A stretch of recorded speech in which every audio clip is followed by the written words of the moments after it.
Our Prime Minister, Dr. Manmohan Singh, has already declared the ongoing decade, 2010 to 2020, as the decade of innovation, set up a National Innovation Council at the start of it, and we've created a roadmap to harness our capabilities in diverse fields like health, education, agriculture, urban and rural development, energy, water, climate change, and so on.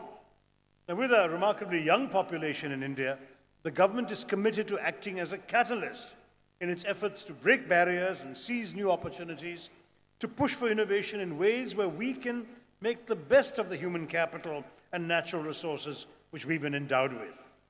Apart from innovation, the Cabinet passed the National Information Technology Policy this year that aims to increase the revenues of IT and ITES industry from $100 billion today to $300 billion by 2020 and expand exports from the current $69 billion to $200 billion by 2020. But to turn this into reality, we need to make the Indian environment conducive for investment of capital from abroad. Now, while all of this is important to ensure that technology is leveraged as a tool for our soft power, it's crucial to increase the level of interaction between the industry and academia, be it increasing opportunities for students to work on live projects, increasing the number of summer internships, conducting training sessions, for example, for students, collaborating with universities to leverage the available research facilities, maybe going to a university and saying, look, if you will have a bunch of students research this and this, we will finance it. We have no problem with companies doing that. We need to see you doing much more of that. Tap into the resources of the universities. Many of the companies in this room have already started doing similar things, and it's also crucial to drive this to the level of other towns, tier 2 towns and rural areas. Now, if you go and Google the expression frugal innovation, your first 20 hits will all be in India. So we've become the world's past masters at frugal innovation, doing things, stripping them of their expensive accoutrements, doing it simply, cheaply, affordably, fast, often created by necessity, and trying to solve our local problems that way. There's some great examples: Dr. Devi Shetty's cost-cutting cardiac treatment, the Jaipur foot prosthetic for people who've lost their limbs, low-cost effective technology in medical treatments, the world's cheapest insulin, the world's cheapest TB vaccine. All of these are coming from us. Government laboratories crowdsourcing discoveries of cheaper drugs, the cheapest mobile phone calls in the world, the use of palliative drugs used in my home state of Kerala for use for people who really have no hope and where good healthcare services are not available. So many examples. I mean, we can go on: the cheapest water purifier, the Tata Nano, and all of this is really frugal innovation. But is it enough for us to take products that others have invented first and just strip them down? We are, after all, the land of original innovation a few thousand years ago, the land that invented the zero, where Aryabhatta figured out centuries before Galileo, Copernicus, and Kepler that the Earth revolved around the sun, and everything else to go with his findings. We had original insights in this country. It's not enough, it seems to me, to just take existing innovations and transform them. That's the next leap we need to go with. In fact, last year, the American magazine Technology Review came out with a list of 35 young innovators under the age of 35 around the world, and a whopping 20 of them were Indians, showcasing, I think, in many ways, the rich seam of talent we have hidden here.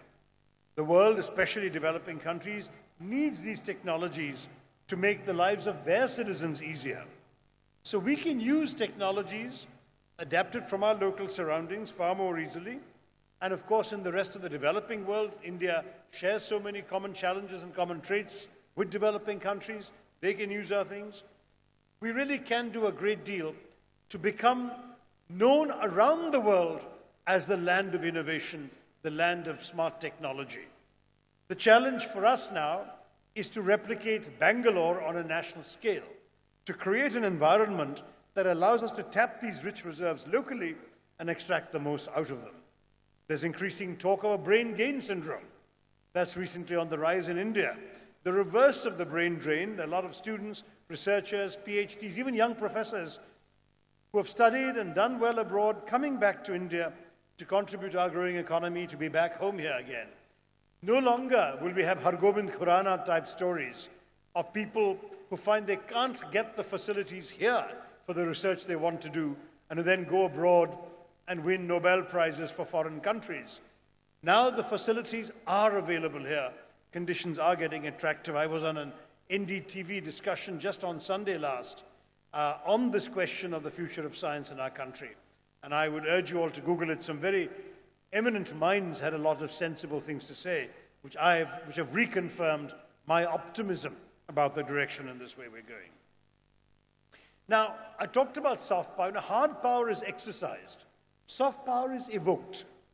The emotional association with cultural iconography is usually stronger than any political affiliation. So the greatest brand ambassador for the US is clearly its culture and not necessarily its foreign policy or its military strength.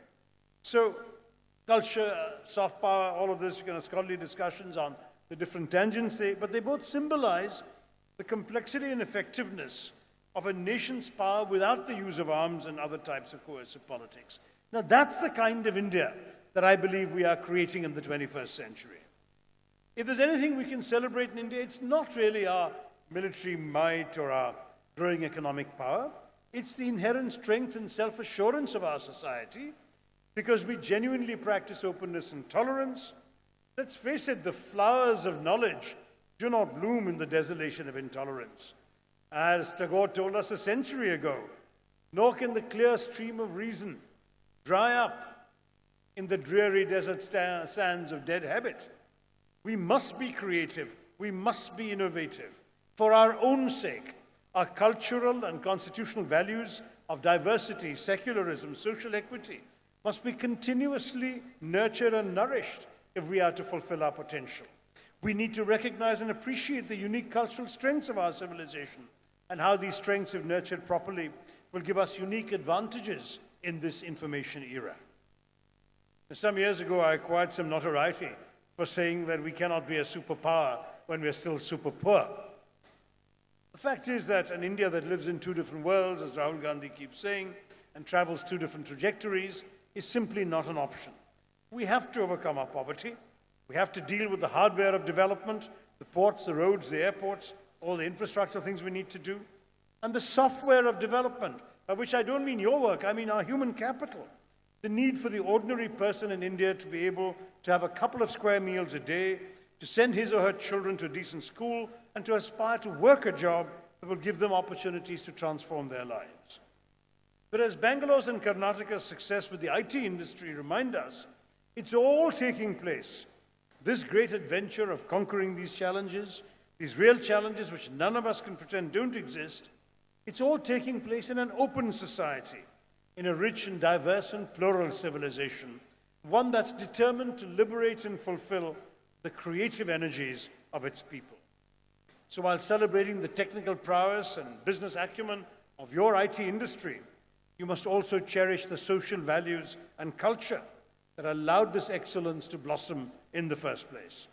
It's no coincidence that the greatest export of the Taliban is terror, and yours is the hope that comes with peace and prosperity. Let me also remind you that the business you work in moves literally and metaphorically at the speed of light. Neither Bangalore nor Karnataka can afford to be complacent about your position on the global IT map. You have to diversify, you have to innovate, you have to move up the value chain. We cannot be content with simply being the back office of the world. We can celebrate frugal innovation, but it's not enough. Let's do more. Let's move forward. I'm deeply grateful to the Chief Minister and the government of Karnataka for giving me this opportunity to bask in the reflected glory of your tremendous achievements. The award winners today truly represent the best of what India is and what India can be. Let us move onward. We can make it. Thank you, and Jai Hind.